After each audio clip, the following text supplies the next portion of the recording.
Elodia. So your project is shifting, and a few students are, and that's fine. It's understandable that you had a project set up with a boutique, and now things are closing up again. So you don't have that opportunity that you thought you would have. So I'm glad to see that you made a quick shift and made a shift to something that is is around you all the time, and you're embedded with these kids, right? It's your little pod.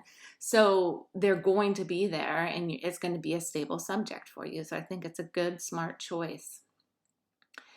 Your idea of showing the pandemic through a kid's point of view is actually quite interesting, right?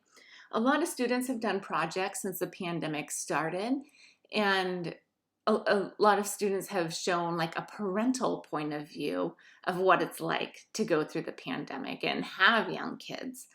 But no one's really shown what it's like from the children's point of view. So I think that could be really unique and interesting. Now, this particular image, we're looking at a girl as she's eating her birthday cake, but we're not in her point of view. We're seeing it from our point of view. And I feel like I'm seeing it from the adult's point of view, even though we're a little bit lower, which makes it more of a child's point of view. So I think your idea here is great, but I think we have to push so that we're actually seeing like through the kids' eyes in order to get this concept across.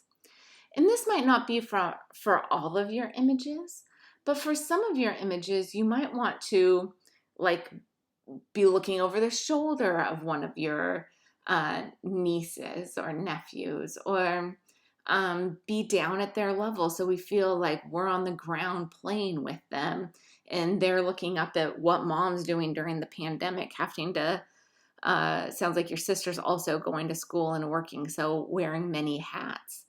So I don't want this just to be about the events that would be the same for the child if the pandemic wasn't happening. I want you to think about how you can represent how these kids are actually seeing what's different in their lives, how they're going about their day-to-day lives in a unusual way.